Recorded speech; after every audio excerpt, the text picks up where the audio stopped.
ஆளுநர் RN ரவி, இந்த RSS Ravi, இந்த ஜோக்கர் ரவி அவர்கள் என்னென்ன பேசிக் கொண்டிருக்கிறார் என்பதை யோசித்து பாருங்கள்.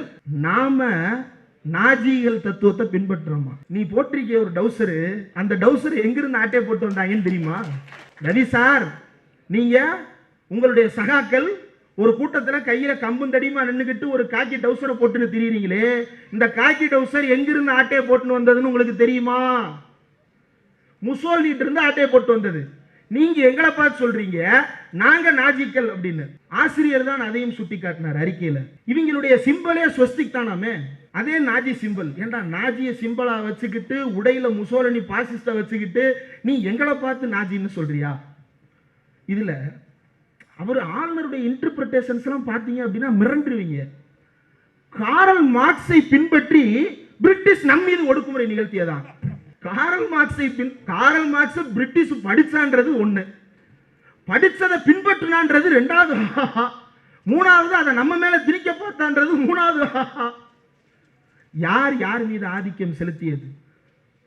இந்தியா முழுவதும் இன்றைக்கும் சாதிய கட்டமைப்பு இறுக்கமாக இருக்கிறது என்றால் இந்த கட்டமைப்பை இறுக்கி வைத்ததில் யாருடைய பங்கு அதிகம் என்றால் வெள்ளக்காரனோடு சேர்ந்து நின்னா பாப்பானுடைய பங்கு தான் அதிகம். வெள்ளக்காரன் என்ன சாதியை படிச்சுட்டான் வந்தான், வெள்ளக்காரன் வந்தவன் தமிழ் படிச்சான், தமிழுக்கு தொண்டு செஞ்சான். படிக்காம இருக்கிறாங்கன்னு பார்த்தா படிக்கிறதுக்கு ஸ்கூல் கட்டினா. ஆனா நீதான அந்த வெள்ளக்காரன் போய் இவனுக்கு ஏன் ஸ்கூல் கட்டுறீங்க, இவன் இல்லைன்னா அடிமை வேலை செய்யறதுக்கு ஆள் இருக்க மாட்டான், இவன்லாம் அடிமை சாதி, இவனுக்கு நிலத்தை கொடுத்துறாதீங்க, இவன்கிட்ட மட்டும் நிலத்தை கொடுங்க, இவனுக்கும் அப்பதான் பஞ்சாயத்து நீடிக்கும்னு வேலையை பார்த்து விட்டது நீதானே. இதையெல்லாம் செய்துவிட்டு இவர் பேசுகிறார் நாம நாஜிக்கலாம். சிந்து சரஸ்வதி நாகரிகம் என்கின்ற தலைப்பில் கருத்தரங்கம் ஏற்பாடு செய்திருக்கிறார்கள். சிந்து சரஸ்வதி நாகரிகம் என்ற பெயரில் கருத்தரங்கம். அதுக்கு கீழே வச்சிருக்கிற சப்டைட்டில் தான் இன்னும் அதிர்ச்சி. The flow of faith and civilisation. Sindhu சமவெளியில் எங்கிருந்து வந்தது ஃபெய்த், கீழடியில் எங்கிருந்து வந்தது ஃபெய்த். ஃபெய்த் என்பதை பேசுவதற்கான அடிச்சுவடே இல்லாத இடமாக கீழடி இருக்கிறதே, அங்க ஃபெய்த் ஃப்ளோயிங், நம்பிக்கையின் வீழ்ச்சி எப்படி இருக்கிறது என்று ஆய்வு செய்ய தொடங்குகிறான். அடுத்து நிர்மலா சீதாராமன் பார்லிமெண்ட்ல சொல்லிடுவாங்க கீழடியில கண்டுபிடிக்கப்பட்டது சமஸ்கிருத எழுத்து. ஏற்கனவே சொல்லிட்டாங்க. எனக்கு என்ன புரியலன்னா, தமிழ்நாடு முதலமைச்சர் பரிசு தொகை அறிவிச்சிட்டாரு. என்னன்னு, சிந்து சமவெளியில கண்டுபிடிக்கப்பட்ட எழுத்துக்களை யாரெல்லாம் கண்டுபிடிச்சு விலைக்கு சொல்றாங்களோ அவங்களுக்கு பரிசு தொகை அறிவிச்சிட்டாங்க. நிர்மலா சீதாராமன் ஏற்கனவே வருத்தத்தில் இருக்கிறாங்க. எதனால? போன எலெக்ஷன்ல கேள்வி வேற கேட்டாங்க, நீங்க ஏங்க கண்டஸ்ட் பண்ணல மயிலாப்பூர்லன்னு. என்கிட்ட காசு இல்லைன்னாங்க. இப்ப உங்களுக்கு தேவை காசு, கரெக்டா? தமிழ்நாடு முதலமைச்சர் காசு கொடுக்குறேன்னு சொல்றாரு. எதுக்கு? சிந்து சமவெளியில் எழுதினதை கண்டுபிடிச்சு சொல்லிட்டா. அவங்க பார்லிமெண்ட்ல சொல்றாங்க சிந்து சமவெளியில் எழுதியிருக்கிறது பூரா சமஸ்கிருதம் அப்படின்னு வார்த்தையை வேற வாசிக்கிறாங்க. இன்னென்ன வார்த்தைகள்லாம் சொல்லப்பட்டிருக்கு அப்படின்னு. அவ்வளவு உண்மையா இருந்தா தமிழ்நாடு முதலமைச்சர்கிட்ட கொண்டு வந்து கொடுத்து காசை வாங்கிட்டு போய் அடுத்த எலெக்ஷன்ல மயிலாப்பூர்ல போட்டிடுங்க, வாங்க மேடம், வெரிஃபை பண்ணுவோம். பாலகிருஷ்ணன் சார் இருக்கிறாரு, ரோஜாமூர்த்தியா நூலகம் இருக்குது, தமிழ்நாட்டில் தனியா இதுக்கான துறைகள் இயங்கி கொண்டிருக்குது, அவங்கள்ட்ட கொடுங்க, பரிசு தொகையை வெல்லுங்கள். ஏன் உங்களுக்கு தயக்கம்? பார்லிமெண்டில் சொன்னதை சொந்த ஊர் தமிழ்நாட்டில் சொல்வதற்கு உங்களை எது தடுக்கிறது என்றால் கருப்பு சட்டை தான் தடுக்கிறது. சொன்னா கருப்பு சட்டைக்காரன் நம்மளை கண்டென்ட் ஆக்கிடுவான்னு தெரியுது இல்ல, அப்புறம் என்ன பார்லிமெண்ட்ல மட்டும் போய் இப்படி வாய் குசாம பேசுறீங்க? ரொம்ப தப்பு மேடம், ரொம்ப தப்பு, சரி ராங் மேடம். ஆசிரியரை பற்றி பேசுவது என்றால் 1943 அவர்தான் திராவிடர் கழகத்தின் அன்றைய சுயமரியாதை இயக்கத்தினுடைய இளம் தொண்டர். 1943 தன்னுடைய 10 வயதில் சுயமரியாதை இயக்கத்தினுடைய இளம் தொண்டராக இருந்தவர். தன்னுடைய 93 வயதில் 2025 இந்த சுயமரியாதை இயக்கத்தை தலைமையேற்று நடத்தி கொண்டிருக்கிறார் நம்முடைய தமிழர் தலைவர் ஆசிரியர் அவர்கள். இந்த நீண்ட பயணத்திற்கு இடையில் சுயமரியாதை இயக்கம், திராவிடர் கழகம் என்று இந்த நீண்ட பயணத்திற்கு இடையில் இந்தியாவினுடைய எல்லா அரசியல் மாற்றங்களை பற்றியும் அவர் அறிந்து வைத்தவர் என்பது மட்டுமல்ல, எந்த சந்தேகம் என்றாலும் கூட பலர் பேசுவது, இப்ப நான் பேசுறதுல ஏதோ ஒரு பிழை இருக்கும், நாளைக்கு யாரோ ஒருவர் அதை யூடியூப்ல சுட்டி காட்டி எதிர்த்தரப்பினர் விமர்சிக்கலாம். சில நேரங்களில் தெரியாமல் அந்த பிழைகள் வந்து விடுவது உண்டு. தெரியாம கூட தப்பு பண்ண மாட்டார்.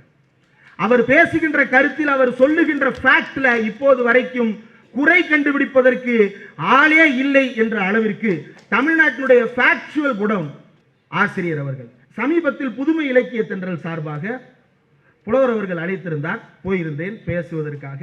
அது எதற்கான நிகழ்ச்சி என்றால், விடுதலையினுடைய 147வது ஆண்டு மலர் வெளியிடப்பட்டது. அதில் கட்டுரை எழுதுவதற்கான வாய்ப்பும் எனக்கு கிடைத்தது, எழுதியிருந்தேன். அந்த புத்தகத்தை அறிமுகப்படுத்தி பேசுவதற்கான வாய்ப்பு. அந்த புத்தகத்தை முழுமையாக படித்து திருப்பினால் ஒரு பாதி பக்கத்துக்கு மேல அந்த புத்தகத்தினுடைய கலர் மாறியது. என்ன அந்த புத்தகத்தினுடைய கலர் மாறுது? ப்ளூ அண்ட் கிரீன் அண்ட் பிளாக்ல இருந்தது கொஞ்சம் yellowish டோன்ல இருந்தது. என்ன வேற ஒரு பகுதி தொடங்குது போல அப்படின்னு ஒன்னொன்னா திருப்புனா கிட்டத்தட்ட அந்த புத்தகத்தினுடைய கால்வாசியை தாண்டுகிறது ஆசிரியர்களுடைய சுற்றுப்பயணங்கள் மட்டும். அடுத்த கால்வாசியில் மீண்டும் கட்டுரைகள் தொடங்கும் என்று பார்த்தால் ஆசிரியருடைய அன்றாட நாட்குறிப்புகளை மட்டும் எடுத்து பார்த்தால் அது இன்னொரு கால்வாசியை தாண்டுகிறது. அந்த அளவிற்கு 93 வயதில் இன்னும் தொடர்ந்து இந்த தமிழ்நாட்டிற்காக உழைத்துக் கொண்டே இருக்கிறார். தலைமுறை இடைவெளியின்றி என்று பேச்சுக்கு வேண்டுமானால் சொல்லிக் கொள்ளலாம். காலையில் ஆசிரியரே சொன்னது போல 93 நம்ம தான் அவரை டிமோட்டிவேட் பண்றோம்னு நினைக்கிறேன். அவர் இன்னும் 19 29 அவருடைய மனதில் வாழ்ந்து கொண்டிருக்கிறார். அவர் தொடர்ந்து இதே போல செயல்பட்டு கொண்டே இருக்க வேண்டும். எனக்கு முன்னால் நடந்த இந்த அமர்வுக்கு முன்னால் நடந்த கவியரங்கத்தில் கவிஞர் இளங்கோவன் அவர்கள் பேசினார். இளங்கோவன் அவர்கள் கவிதை வாசித்ததற்கு பிறகு தனியா நம்ம என்ன பேச வேண்டியது இருக்குது? அவரே எல்லா சலங்கையும் கட்டி ஆடி முடிச்சுட்டாரு, இதுக்கு மேல கட்டுவதற்கு புதிய சலங்கையே இல்லையே என்னும் அளவிற்கு அப்படி ஒரு அற்புதமான கவிதை. அவர் சொன்ன பல்வேறு விவகாரங்கள் அதில் இருப்பதை தான் பேசலாம் என்று தொட்டு பேசலாமா கூடாதா என்பதெல்லாம் யோசித்துக் கொண்டிருந்தோம். ஆனால் அவர் போட்டு சரவடி கிளப்பி விட்டு போய்விட்டார். வந்துடும் நினைக்கிறேன், தம்னையில போட்டு இறக்கியிருப்பாங்க நேரம். தொடர்ந்து இது போன்ற பல்வேறு விஷயங்கள் திராவிடர் கழகத்திலிருந்து முன்னெடுக்கப்பட்டு கொண்டிருக்கிறது. எல்லாமே அறிவை மக்கள் மத்தியில் கொண்டு போய் சேர்க்கக்கூடிய முன்னெடுப்புகள். அப்படி பேசும் பொழுது சமீபத்தில் மக்கள் மத்தியில் அறிவை கொண்டாட்டமாக கொண்டு போய் சேர்த்தது திராவிட முன்னேற்ற கழகத்தினுடைய இளைஞரணி நடத்திய அறிவு திருவிழா. அந்த அறிவு திருவிழா அந்த நடத்தப்பட்ட நாட்கள் அனைத்துமே அந்த வள்ளுவர் கோட்டத்தை சுற்றி பெரும் கொண்டாட்ட சூழலாக இருந்தது. ஒவ்வொரு நாளும் உள்ளே போகும்போதும் பொதுமக்கள் அத்தனை பேர் உட்கார்ந்து அந்த கருத்தரங்கங்களை ரசித்துக் கொண்டிருந்தார்கள். அந்த அளவிற்கு அது ஒரு வெகுமக்கள் இயக்கமாகவே அந்த அறிவு திருவிழாவை வெறுமனே இளைஞரணி நிர்வாகிகளாக மட்டுமல்லாமல் பெருவாரியாக மக்கள் கலந்து கொள்ளுகின்ற ஒரு ஜனநாயகமான ஒரு விழாவாக அந்த விழா நடத்தப்பட்டிருந்தது. அந்த விழாவில் ஒரு முக்கியமான பகுதி காலத்தின் நிறம் கருப்பு சிவப்பு என்ற நூல் வெளியீடு. அந்த காலத்தின் நிறம் கருப்பு சிவப்பு என்கின்ற நூலில் முதல் கட்டுரையே ஆசிரியருடைய கட்டுரையிலிருந்து தான் தொடங்குகிறது. வேறு யாரிடம் இருந்து தொடங்க முடியும்? திராவிட இயக்கத்தினுடைய வரலாற்றை ஆசிரியரிடமிருந்து தொடங்காமல் வேறு எங்கிருந்து தொடங்குவது? அதில் ஆசிரியர் குறிப்பிட்டிருக்கக்கூடிய ஒரு செய்தி கண்ணில் பட்டது. 1942 திராவிட நாடு இதழுக்காக நிதி வசூல் செய்வதற்காக, திராவிட நாடு இதழினுடைய வளர்ச்சிக்காக நிதி வசூல் செய்வதற்காக கூட்டம் நடத்தப்படுகிறது. அந்த கூட்டத்தில் 112 ரூபாய் நிதியாக அண்ணாவிடம் ஒப்படைக்கப்படுகிறது. அந்த கூட்டத்தில் முதலாக ஆசிரியர் பேசுகிறார். அதற்கு பிறகு 44 ஜூலை 29 தென்னார்காடு மாவட்டத்தில் திராவிடர் மாநாடு நடத்தப்படுவதாக இருக்கிறது. கடலூர் மாவட்டம் திருப்பாதிரி புலியூரில் கடைசியில் நடைபெற்றது. அந்த கூட்டத்தில் ஆசிரியர் பேசி முடித்ததற்கு பிறகு பேரறிஞர் அண்ணா, இப்போது பேசிய இச்சிறுவன் காதிலே குண்டலமும் நெற்றியிலே நீரும் கழுத்திலே ருத்ராட்சமும் அணிந்து பேசியிருந்தால் இந்த காலத்து ஞான சம்பந்தனாக ஞானப்பால் குடித்தவனாக மாற்றி இருப்பார்கள். ஆனால் அவர் பேச்சை கேட்டால் அவர் அருந்தியது பகுத்தறிவு பால் என்று மாற்றினார். இன்றைக்கும் நமக்கெல்லாம் அந்த பகுத்தறிவு உணர்வுகளை தொடர்ந்து கடத்தி கொண்டே இருக்கின்ற ஒரு ஜீவாதாரமாக, ஒரு நதி எங்கிருந்து தொடங்குகிறதோ அதுபோல அங்கிருந்து பிரவாகம் எடுத்துக் கொண்டிருக்கின்ற அந்த பகுத்தறிவு கருத்துக்கள் இன்னும் பலரையும் ஆச்சரியத்தில் ஆழ்த்தி கொண்டே இருக்கிறது. எப்போது சந்தேகம் வந்தாலும் முதல்ல தேடுகின்ற இடம் திடல் தான். பலரும் பல கட்டுரைகள்ல பல்வேறு குறிப்புகளை எழுதி இருக்கலாம். ஆனால் இதுவெல்லாம் சரியாகத்தான் இருக்கிறதா என்பதை சரிபார்ப்பதற்கு நாம் வரவேண்டிய ஒரே இடம் பெரியார் திடல் மட்டும்தான், திராவிடர் கழகம் மட்டும்தான், ஆசிரியர் தொகுத்த நூல்கள் மட்டும்தான். ஆசிரியர் அந்த தொகுப்பு பணிகள், அவர் ஆற்றிய அந்த தொகுப்பு பணி என்ன செய்தார் ஆசிரியர் என்று கேட்கிறார்கள். அவர் வாழ்நாளில் செய்த தொகுப்பு பணியில் 1% கூட இனி வரக்கூடிய எவனாலும் செய்ய முடியாது என்கின்ற அளவிற்கு பணியாற்றி இருக்கிறார். அத்தனை தொகுப்புகள். கடைசியாக குடியரசு ஏடு பற்றி படிப்பதற்கு எப்போ ஒரு புது நிகழ்ச்சி புதிய தலைப்புல பேச கூப்பிட்டாலும் முதல்ல பிரின்ஸ் அண்ணனுக்கு கால் பண்ணி, அண்ணன் இந்த மாதிரி ஒரு தலைப்புல பேச இருக்கிறேன், அது தொடர்பாக புத்தகங்கள் இருக்கா அப்படின்னா அவர் ஒரு புத்தகங்கள் பட்டியல் போடுவார். அந்த பட்டியலில் இருக்கிற எல்லாத்தையும் வாங்க முடியலனாலும் ஆசிரியருடைய புத்தகங்கள் அதில் இருந்தது அப்படின்னா அதை மட்டும் குறித்து வச்சுக்கொண்டு உடனே நூலகத்திற்கு வந்து அந்த புத்தகத்தை வாங்கி படிப்பது வழக்கம். குடியரசினுடைய நூற்றாண்டு என்று கொண்டாடப்படுகிறது. குடியரசு ஏற்றினுடைய நூற்றாண்டு குறித்து ஆசிரியருடைய தொகுப்பு அதில் இடம்பெற்றிருக்கிறது. நான் சவால் விட்டு சொல்லுகிறேன், அப்படி ஒரு தொகுப்பை எந்த ஒரு பத்திரிகையாலும் இதற்கு மேல் வெளியிடவே முடியாது என்கின்ற அளவிற்கு அந்த தொகுப்பு வாசிக்க வாசிக்க, பொதுவாக ஒரு இதழ் பற்றிய தொகுப்பு, இதழே தொகுப்பு, அந்த இதழை பற்றிய ஒரு தொகுப்பு ஒருவர் வெளியிடுகிறார் என்றால் அவரது ஈர்ப்பாக இருப்பது ரொம்ப கஷ்டம். சில கட்டுரைகள் அங்கொன்றும் இங்கொன்றுமாக மேற்கோள் காட்டியிருக்கலாம். ஆனால் அந்த குடியரசு நூற்றாண்டு குறித்து ஆசிரியர் வெளியிட்டிருக்கக்கூடிய அந்த தொகுப்பை படித்து முடித்தால் மொத்த குடியரசையும் படித்து முடித்தது போன்ற ஒரு கர்வம் வரும். அந்த அளவிற்கு நமக்கு அவ்வளவு சாராம்சமாக எந்த கருத்தையும் விட்டுவிடாமல் நம் கைகளில் கொண்டு வந்து சேர்த்திருக்கிறார் ஆசிரியர். அப்படியே கொஞ்சம் கொஞ்சமாக ஆசிரியர் மீது தொடர்ந்து ஒவ்வொரு நாளும் ஆசிரியர் மீதான வியப்பு அதிகரித்துக் கொண்டேதான் போகிறது. ஒவ்வொரு முறை அவரை பார்க்கும் போதும் ஒரு விதமான குற்ற உணர்ச்சி வந்து விடுகிறது. 93 வயதில் இவ்வளவு இளமையாக இருக்கிறார். நம்ம 30 வயது கூட ஆகல, ஆனா உடல் எடையை குறைக்க சொல்லி எந்த பக்கம் திரும்பினாலும் அறிவுரை வருகிறது என்று அந்த அளவுக்கு ஆசிரியருடைய இன்ஸ்பிரேஷன் என்பது தினசரி வந்து கொண்டே இருக்கிறது. இவையெல்லாம் எங்கிருந்து வருகிறது? ஏன் ஆசிரியரை பார்த்து இவ்வளவு வியக்கிறோம் என்றால் 1957ஆம் ஆண்டு நவம்பர் மாதம் 26ஆம் நாள் நம் எல்லோருக்கும் தெரியும், ஜாதி ஒழிப்பு என்று தந்தை பெரியார் போராட்டத்திற்கு அழைத்தார். அரசமைப்பு சட்டத்தில் தாள்களை கொளுத்துகின்ற போராட்டம் நடைபெற்றது. அந்த போராட்டம் தமிழ்நாடு முழுவதும் திராவிடர் கழகத்தினுடைய தோழர்களால் முன்னெடுக்கப்பட்டது. அதில் எழுதியவர்கள் யாருமே நான் யாருன்னு தெரியாம வந்து அந்த போராட்டத்தில் கலந்து கொண்டார்களா? கிடையாது. ஏன் வந்தோம்னு தெரியாம அந்த போராட்டத்திற்கு வந்து பார்த்தார்களா? கிடையாது. யார் யார் போறோன்றத லிஸ்ட் எழுதி தலைமை கழகத்துக்கு ஒரு காப்பி, லோக்கல் போலீஸ் ஸ்டேஷனுக்கு ஒரு காப்பி, நாங்க தான் போராட்டம் பண்றோம்னு போராட்டம் முடிஞ்சு போலீஸ் வந்து அரெஸ்ட் பண்றதுக்கு வீடு தேடி வருது.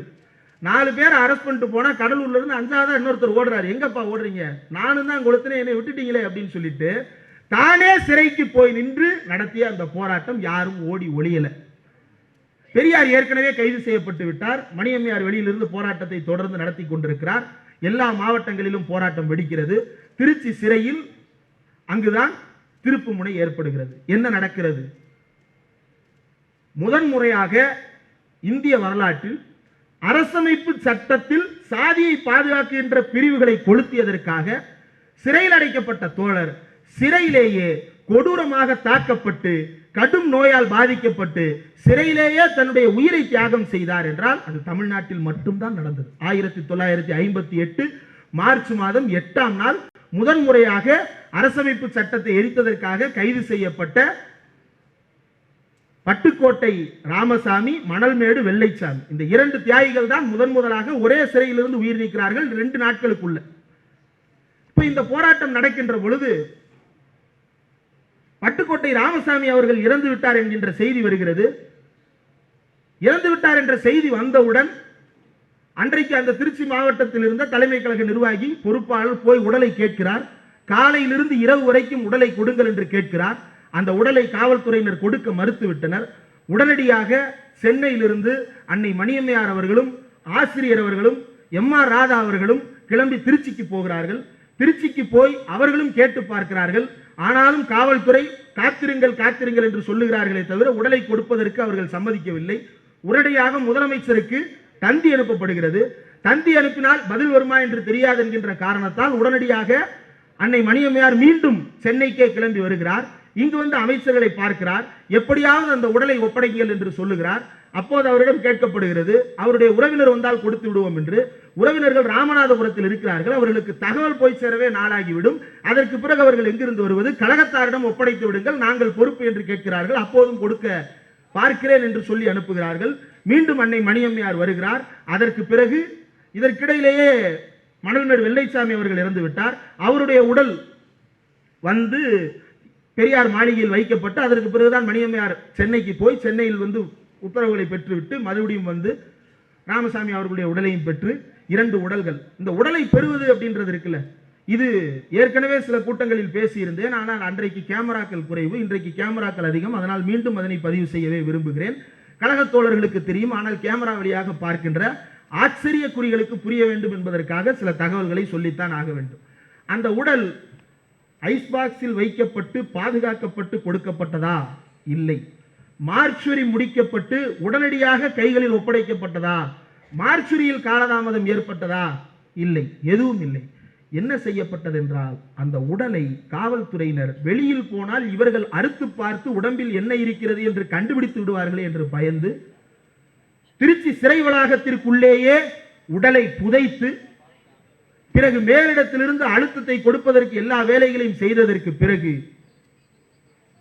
புதைந்து அழுகி போன பிணத்தை தோண்டி கழக தோழர்களிடம் கொடுத்தார்கள். அந்த அழுகிய பிணத்தையும் எடுத்துக்கொண்டு உணர்வெழுச்சியோடு திருச்சி முழுவதும் மிகப்பெரிய பேரணி நடந்தது. அன்றிலிருந்து தொடர்ந்து பல தோழர்களுடைய மறைவு செய்தி வந்து கொண்டே இருக்கிறது. ஒவ்வொரு தோழருடைய மறைவு செய்தி வரும் பொழுதும் விடுதலையில் அறிக்கைகளும் பேச்சுக்களும் தொடர்ந்து வெளியாகி கொண்டே இருக்கின்றன.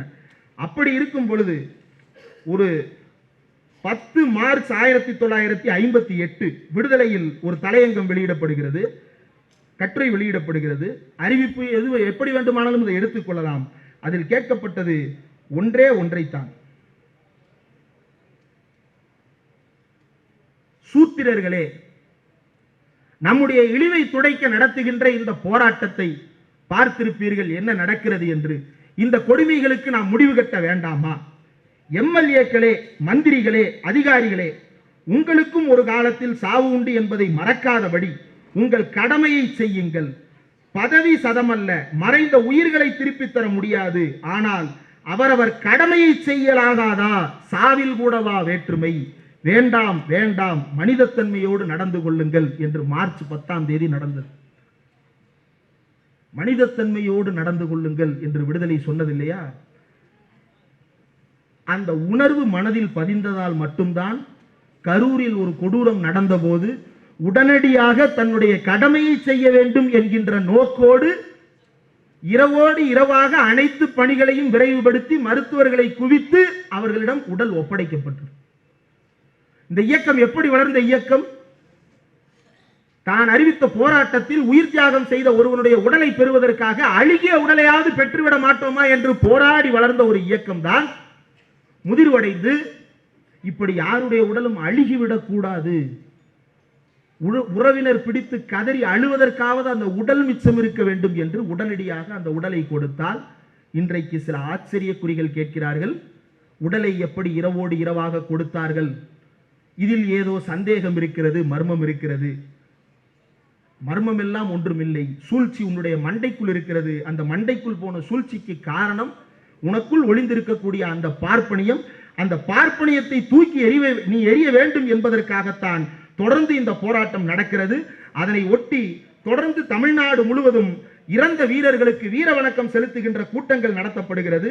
அந்த கூட்டங்களில் எல்லாம் ஆசிரியர் பேசுகிறார், மார்ச் 18 அன்று பேசுகிறார். பேசும் பொழுது நாங்கள் என்ன ஒவ்வாத கருத்தை சொல்லிவிட்டோம். மனிதன் மனிதனாக மதிக்கப்பட வேண்டும் என்று சொல்கிறோம், மக்கள் மதிக்கப்பட வேண்டும் என்கிறோம்.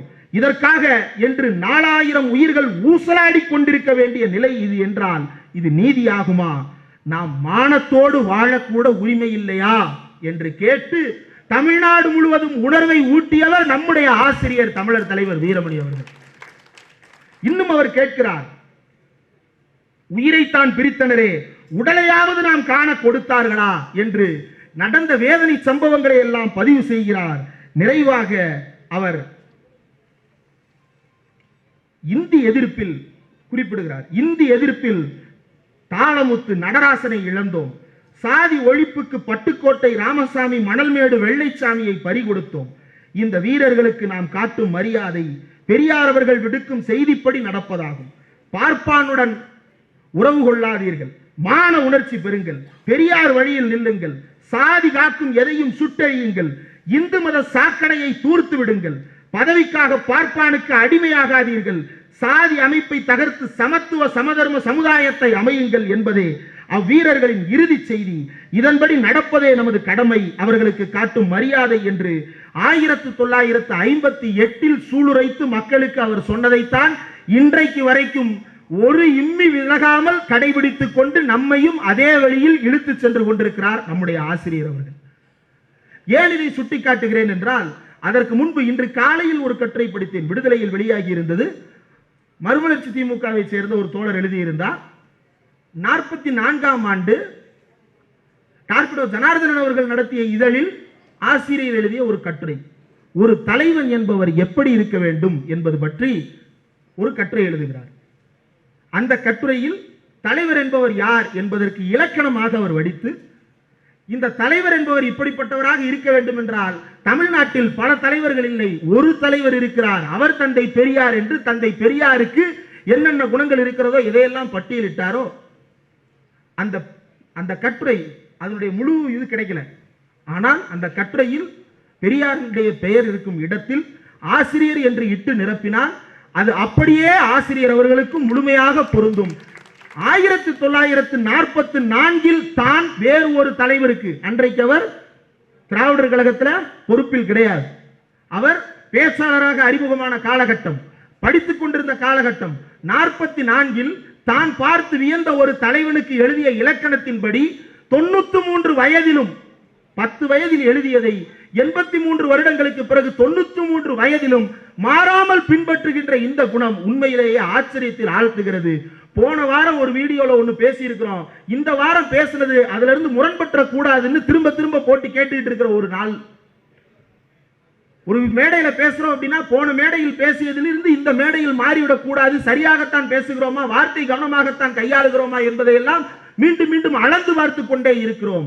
ஆனால் இவ்வளவு பெரிய இயக்கத்தை இந்த கொள்கையிலிருந்து தலைவன் என்பவன் எப்படி இருக்க வேண்டும் என்று தான் வகுத்த லட்சணத்திலிருந்து எந்த இடத்திலும் விலகாமல் இன்றைக்கு வரைக்கும் வழிநடத்தி கொண்டிருக்கிறார் என்றால் ஆசிரியருடைய அந்த இனமான உணர்வுதான் நம்மை எல்லாம் அவரை பார்த்து வியக்க வைக்கிறது, அவரையும் அந்த இடத்திலிருந்து விலகாமல் பிடித்து வைத்திருக்கிறது.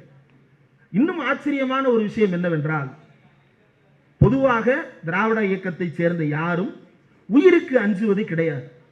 உயிருக்கு அஞ்சி இருந்தால் 1958 2 பேர் சிறையில் செத்தார்கள் என்று தெரிந்த பிறகும் கூட மீண்டும் மீண்டும் போராட்டம் நடத்தி சிறைக்கு போயிருக்க மாட்டார்கள். 2019ஆம் ஆண்டு மார்ச் மாதம் 3ஆம் தேதி தினமலர் வாரமலரில், அவர்களுடைய இனமலர் வாரமலரில் ஒரு கேள்வி பதில் வெளியாகிறது. அந்த கேள்வி பதிலில் கேட்கப்பட்ட கேள்வி, தமிழ்நாட்டில் பார்ப்பனர்களை துவேஷிக்கிறார்கள், இந்து மதத்தை இழிவுபடுத்துகிறார்கள், இதையெல்லாம் வீரமணி என்பவர் செய்து கொண்டிருக்கிறார், இவர்களுக்கெல்லாம் முடிவில்லையா என்று ஒரு கேள்வி. அதுக்கு பதில் எழுதுறான், இவர் திட்டும் சாதியினர் கம்போ தடியோ கையில் எடுக்க மாட்டார்கள் என்ற தைரியம்தான். அதே ஜாதிக்காரனான வடமாநிலத்தை சேர்ந்த ஒருவன் கோபம் வந்தபோது இத்தேச விடுதலைக்காக தலைமை நின்றவரை என்ன செய்தான்? அதற்கு முன் மணியாச்சி ரயில் நிலையத்தில் ஆஷ் என்ற வெள்ளைக்கார கலெக்டரை சுட்டுக் கொன்று தானும் சுட்டு செத்தான் இதே ஜாதிக்காரன். இந்து மதத்தையும் அதில் ஓர் அங்கமான அந்த ஜாதியையும் எதிர்ப்பாளர்கள் ஒன்று கூடி பொதுக்கூட்டம் நடத்த வாய்ப்புள்ளது. அப்போது அதே ஜாதியை சேர்ந்த வெறிகொண்ட இளைஞன் ஒருவன் இவர்களை கவனிக்க வாய்ப்பு ஏற்பட்டு விட்டால் என்று 2019 தினமலரில் ஒரு கேள்வி, ஒரு பதில். இதே கேள்வி பதில், இந்த கேள்வி கேட்ட ஒரு பேர் ரொம்ப முக்கியம், கே வெங்கட்ராமன், தென்காசி. நீங்க அப்படி ஒரு அட்ரஸை தேடிலாம் போக வேண்டிய அவசியம் கிடையாது. ஏன்னா அந்த பேர் போட்ட பத்திரிகைக்கு பேரு தினமலர். அப்போ அப்படி அந்த பேர் போட்ட ஆள் ஒருவேளை நாக்பூர்ல உட்கார்ந்துருக்கோ தினமலர் ஆபீஸ்ல உட்கார்ந்துருக்கோ வாய்ப்பு இருக்கே தவிர தென்காசியில உட்கார்ந்து இருக்கிறதுக்கு வாய்ப்பு இல்லை. 2022 மறுபடியும் காலை கதிர் அதே கேள்வி, அப்படியே வார்த்தை மாறாம, அதே பதில் அப்படியே வார்த்தை மாறாம. ஆனா இங்க கேள்வி கேட்டவர் பேரு கே மாரியப்பன், பெருந்துறை. பெருந்துறையிலையும் மாரியப்பன் கிடையாது, தென்காசியில வெங்கட்ராமனும் கிடையாது, எழுதியது தினமலர். இப்படி ஒரு அச்சுறுத்தலை விடுக்கிறார்கள். காந்தியை சுட்டுக் கொன்றது போல, மணியாட்சியில் ஆஸ்துரையை சுட்டுக் கொன்றது போல ஆசிரியரை சுட்டுக் கொள்ளவும் தயங்க மாட்டான் இந்த இனத்தை சேர்ந்தவன், நடக்கும் என்று சொல்றான் கொடுத்தான். இதை பற்றி மார்ச் 18 கலைஞர் செய்திகள்ல ஆசிரியர் ஒரு பேட்டி கொடுக்கிறார். கலைஞர் செய்திகளுடைய ஆசிரியர் திருமாவேலன் அவர்களோடு நடந்த உரையாடல் முதல் 5 நிமிடங்களிலே இருக்கிறது. இப்படி ஒரு செய்தி வந்தது உண்மைதான், அதை எழுதியிருக்கிறாங்கன்றது உண்மைதான். பார்த்தேன். பாதுகாப்பை பற்றிலாம் நம்ம அச்சப்படுறது கிடையாது, பாதுகாப்பு எல்லாம் ஓகே. ஆனால் மகிழ்ச்சியான ஒரு செய்தி தான் அது. அதுல ஒரு மகிழ்ச்சியான செய்தி இருக்கு.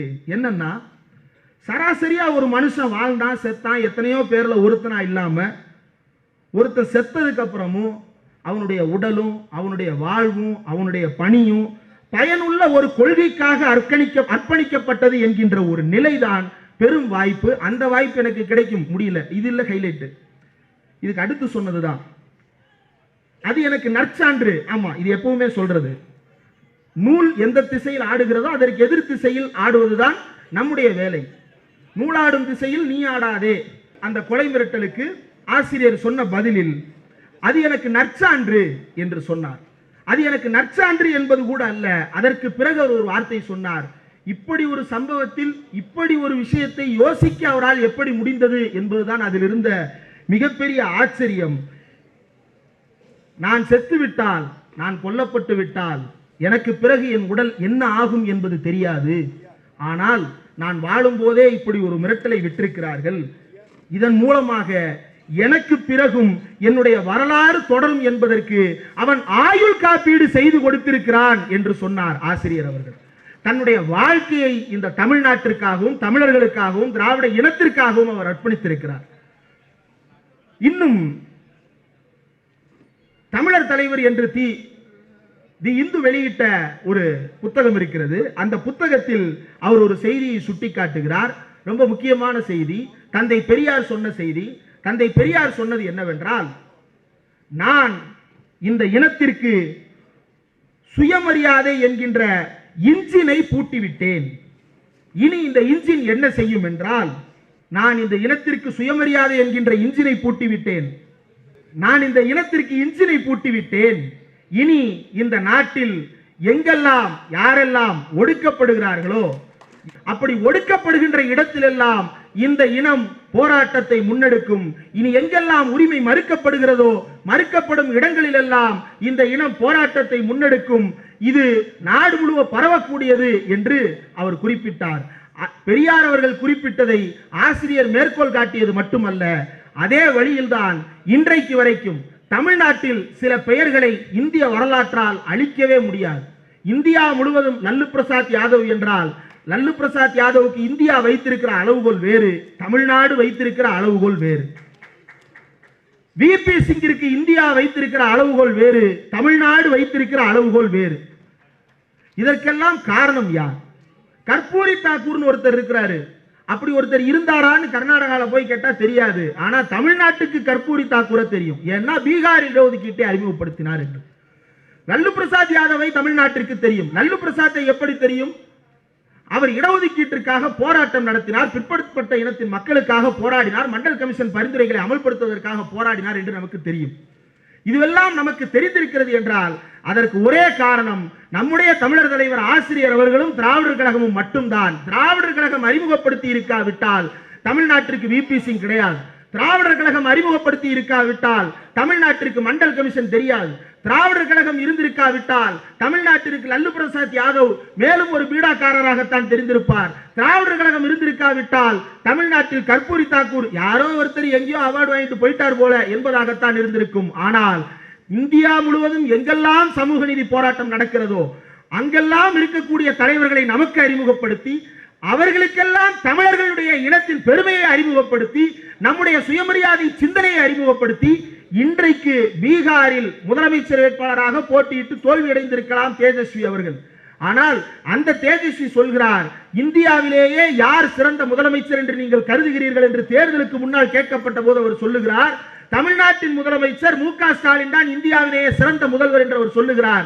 அந்த மதிப்பீட்டை தேஜஸ்வி யாதவ் சொல்லுவதற்கு காரணம் திராவிடர் கழகம் தான். சுயமரியாதை உணர்வு என்றால் என்ன, திராவிட இன உணர்வு என்றால் என்ன, இந்த சமதர்ம தத்துவத்தை நாங்கள் பேசுவதற்கு காரணம் என்ன என்பதையெல்லாம் லல்லுவின் காலத்திற்கு முன்பிருந்தே அங்கு போய் பேசி எழுதி வந்த காரணத்தினால்தான் இன்றைக்கு அவர்கள் மனதில் இடம்பெற்றிருக்கிறோம். அந்த வேலையை செய்ததில் முக்கியமான பங்கு நம்முடைய ஆசிரியர் அவர்களுக்கு இருக்கிறது. இதை யாரும் மறந்துவிடக் கூடாது. நிறைவாக சில விஷயங்களை, ஒன்றெண்டு விஷயங்களை மட்டும் சொல்லிவிட்டு நான் விடைபெற்றுக் கொள்ளலாம் என்று நினைக்கிறேன். 1945 ஆசிரியர் போர்க்களம் நோக்கி என்கின்ற தலைப்பில் பேசியிருக்கிறார். இன்றைக்கு வரைக்கும் போர்க்களம் நோக்கித்தான் அவர் பயணித்துக் கொண்டே இருக்கிறார். டிசம்பர் 4ஆம் தேதியும் போர்க்களத்திற்கு அவர் அறைகோல் விடுத்திருக்கிறார். அதற்கு அத்தனை பேரும் தயாராக வேண்டும். ஆளுநர் RN ரவி, இந்த RSS ரவி, இந்த ஜோக்கர் ரவி அவர்கள் என்னென்ன பேசிக் கொண்டிருக்கிறார் என்பதை யோசித்து பாருங்கள். நாம நாஜிகள் தத்துவத்தை பின்பற்றுறோமா? நீ போட்டிருக்கிய ஒரு டவுசரு, அந்த டவுசர் எங்கிருந்து ஆட்டை போட்டு வந்தாங்கன்னு தெரியுமா? ரவி சார், நீங்க உங்களுடைய சகாக்கள் ஒரு கூட்டத்தில் கையில கம்பும் தடியுமா நின்றுகிட்டு ஒரு காக்கி டவுசரை போட்டுன்னு திரியுறீங்களே, இந்த காக்கி டவுசர் எங்கிருந்து ஆட்டையை போட்டுன்னு வந்ததுன்னு உங்களுக்கு தெரியுமா? முசோலினிட்டு இருந்து ஆட்டையை போட்டு வந்தது. நீங்க எங்களை பார்த்து சொல்றீங்க நாங்க நாஜிக்கள் அப்படின்னு. ஆசிரியர் தான் அதையும் சுட்டி காட்டினார் அறிக்கையில. இவங்களுடைய சிம்பலே ஸ்வஸ்திக் தானாமே, அதே நாஜி சிம்பல். ஏண்டா நாஜிய சிம்பலா வச்சுக்கிட்டு உடையில முசோலினி பாசிஸ்ட வச்சுக்கிட்டு நீ எங்களை பார்த்து நாஜின்னு சொல்றியா? இதுல அவர் ஆளுநருடைய இன்டர்பிரேஷன்ஸ் எல்லாம் பார்த்தீங்க அப்படின்னா மிரண்டுருவீங்க. காரல் மார்க்ஸை பின்பற்றி பிரிட்டிஷ் நம் மீது ஒடுக்குமுறை நிகழ்த்தியதான்.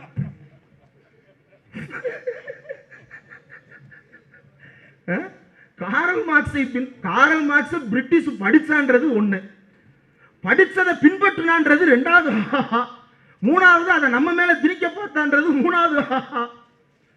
யார் யார் மீது ஆதிக்கம் செலுத்தியது? இந்தியா முழுவதும் இன்றைக்கும் சாதிய கட்டமைப்பு இறுக்கமாக இருக்கிறது என்றால், இந்த கட்டமைப்பை இறுக்கி வைத்ததில் யாருடைய பங்கு அதிகம் என்றால், வெள்ளக்காரனோடு சேர்ந்து நின்னா பாப்பானுடைய பங்கு தான் அதிகம். வெள்ளக்காரன் என்ன சாதியை படிச்சுட்டான் வந்தான்? வெள்ளக்காரன் வந்தவன் தமிழ் படிச்சான், தமிழுக்கு தொண்டு செஞ்சான். படிக்காம இருக்கிறாங்கன்னு பார்த்தா படிக்கிறதுக்கு ஸ்கூல் கட்டினா. ஆனா நீதான அந்த வெள்ளக்காரன் போய் இவனுக்கு ஏன் ஸ்கூல் கட்டுறீங்க, இவன் இல்லைன்னா அடிமை வேலை செய்யறதுக்கு ஆள் இருக்க மாட்டான், இவன்லாம் அடிமை சாதி, இவனுக்கு நிலத்தை கொடுத்துறாதீங்க, இவன்கிட்ட மட்டும் நிலத்தை கொடுங்க, இவனுக்கும் அப்பதான் பஞ்சாயத்து நீடிக்கும்னு வேலையை பார்த்து விட்டது நீதானே. இதையெல்லாம் செய்துவிட்டு இவர் வந்து பேசுகிறார் நாம நாஜிக்கலாம்.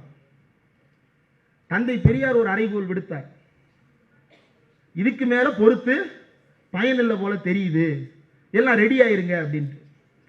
இந்த ரெடி ஆயிருங்க இது பல மேடைகளில் சொன்னது, திரும்ப திரும்ப சொல்லிக்கிட்டே இருக்கணும். அந்த செய்தியை ஒருத்தர் கேட்டுட்டாரு. கேட்டவர் டெய்லி திருச்சி ரயில்வே ஸ்டேஷனுக்கு போய் பத்திரிகையை தூக்கிட்டு இதை படிச்சு என்ன இருக்குன்னு சொல்லுங்க, இதை படிச்சு என்ன இருக்குன்னு சொல்லுங்க, ஸ்டேஷன் மாஸ்டர் கேட்டுட்டே இருந்தாராம். என்னையா தினமும் நீயும் பத்திரிகையை தூக்கிட்டு வந்து என்ன இருக்குன்னு. இல்ல எதுக்கு ரெடியா இருங்கன்னு சொன்னார் பெரியாரு. என்னைக்கு ரெடி கோன்னு சொல்றாருன்றதுக்காக தான் கேட்க வந்தேன். இன்னைக்கு எது சொல்லியிருக்கிறாரான்னு பார்த்து சொல்லுங்க. அப்படி வெறியா இருந்தது தமிழ்நாடு. ஆனால் அது அந்த இடத்தை தாண்டல.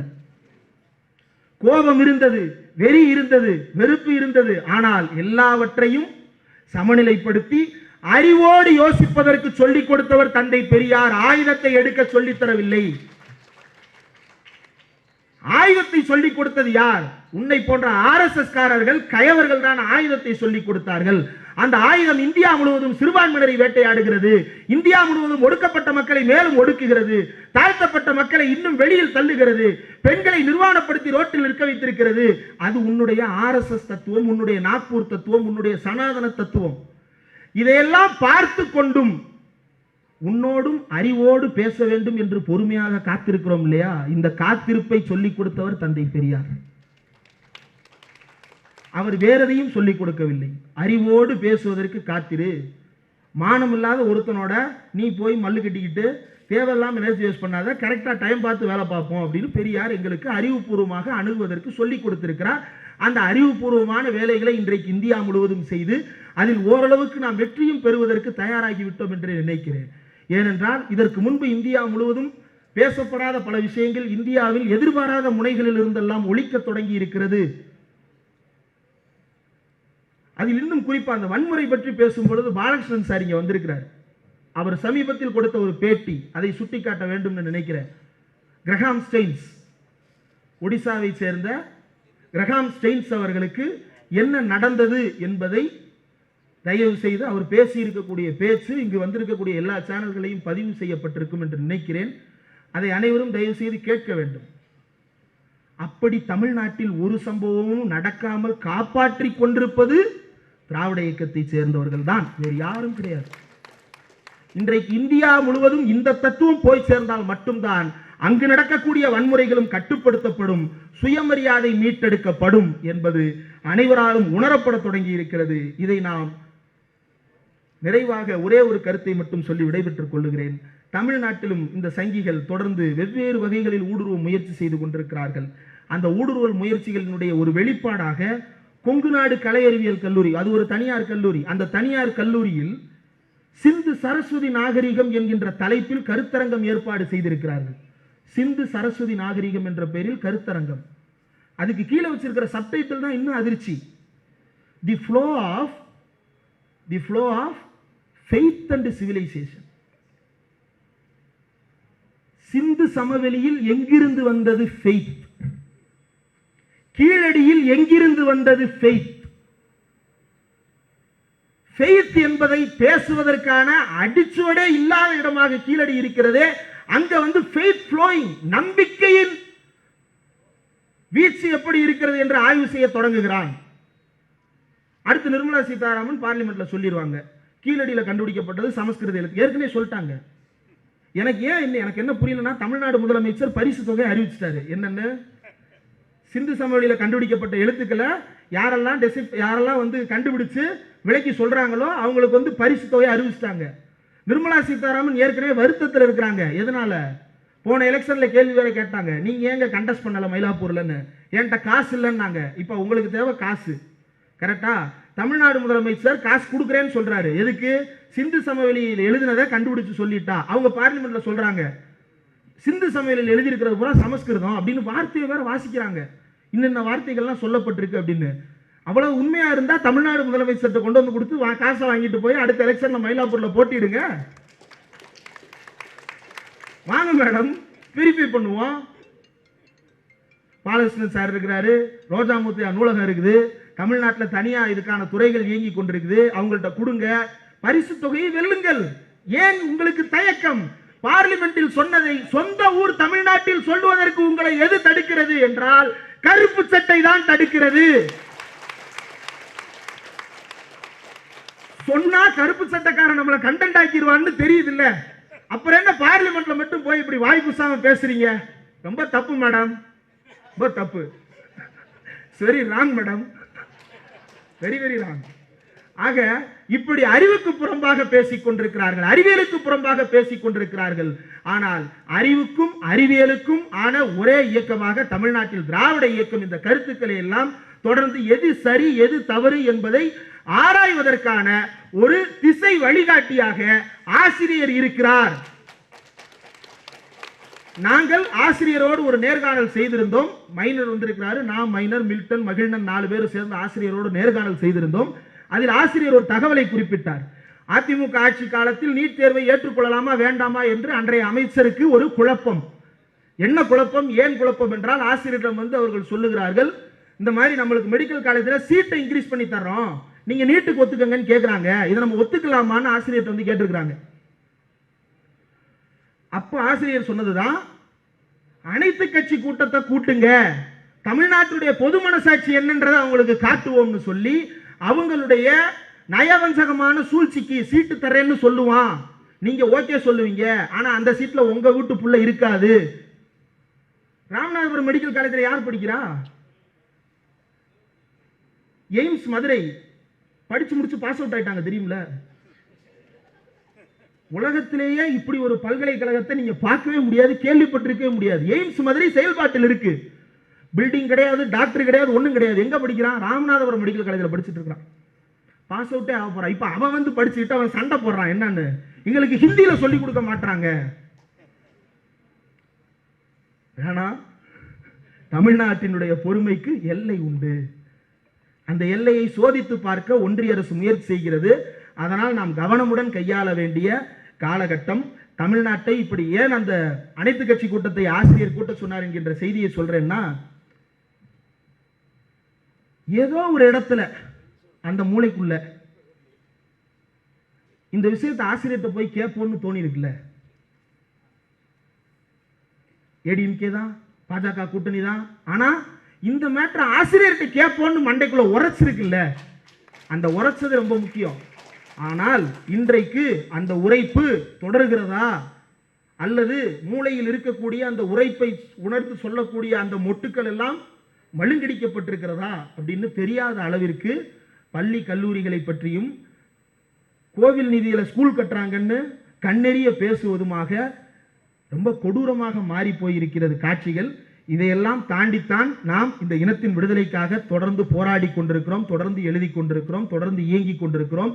எங்களுக்கெல்லாம் உத்வேகம் அளிக்கக்கூடியவராக, எப்போதும் எங்களுக்கு கருத்தில் எப்போதெல்லாம் குழப்பம் வருகிறதோ அப்போதெல்லாம் அதை தெளிவுபடுத்துபவராக, 92 வயசு 93 வயசுல காதுல ஆபரேஷன் மருத்துவ சிகிச்சையில் இருக்கிறாரு.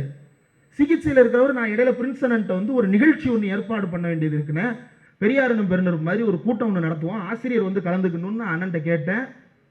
தம்பி, ஆசிரியர் மருத்துவமனையில் இருக்கிறாரா? நேற்று கூட கலைஞர் நினைவிடத்துக்கு போனாரே. ஆமா, அவர் கலைஞர்னா எந்திரிச்சு போயிடுறாரு, என்ன பண்றது? கலைஞருடைய நினைவத்திற்கு எந்திரிச்சு போய் மரியாதை செலுத்திட்டு திருப்பி வந்து மருத்துவமனையில் சிகிச்சை கண்டினியூ பண்றாரு. இதற்கிடையில ரோஜாமுத்தியா லைப்ரரியில ஒரு நிகழ்வு நடக்கிறது, அங்க போய் பார்வையிட்டு வர்றாரு. அதற்கு பிறகு ஒரு நாளைக்கு ஒரு நிகழ்ச்சி தான் அப்படின்னு ரெஸ்ட்ரிக்ட் பண்ணி அவரை கட்டுப்படுத்த வேண்டியதா இருக்கு. அந்த அளவிற்கு அவர் இளமை துடிப்போடு தொடர்ந்து நிகழ்ச்சிகளில் கலந்து கொண்டு தொடர்ந்து இதற்கிடையில் வெளிநாட்டு பயணம் போயிட்டு வந்துட்டார். எப்படி இவ்வளவு உற்சாகமாக இயங்க முடிகிறது என்பது தெரியவில்லை. ஒவ்வொரு முறையும் அவரை பார்க்கும் பொழுதெல்லாம் ஆச்சரியம்தான் மிகுந்து கொண்டே இருக்கிறது. இன்னும் பல ஆண்டுகள் தொடர்ந்து எங்களுக்கெல்லாம் வழிகாட்டியாக நீங்கள் விளங்க வேண்டும். அந்த வழிகாட்டுதலை பெற்று நாங்கள் சரியாக இயங்க வேண்டும். அதை நீங்கள் பார்த்து மகிழ வேண்டும். இன்றைக்கு நீங்கள் தேரடி என்று அழைத்தது போலவே உங்களுடைய 100வது பிறந்த நாளிலும் தேரடி வாங்க என்று அழைத்து பேசுவதற்கான வாய்ப்பை தர வேண்டும். இவ்வளவு நேரம் என்னுடைய உரையை கேட்டதற்கும் ரசித்ததற்கும் ஆசிரியர் அவர்களுக்கும் இந்த வாய்ப்பை தந்த திராவிடர் கழகத்திற்கும் என்னுடைய நெஞ்சார்ந்த நன்றியை தெரிவித்து நன்றி. இந்த கருத்தரங்கத்திலே பங்கேற்றிருக்கக்கூடிய தோழர்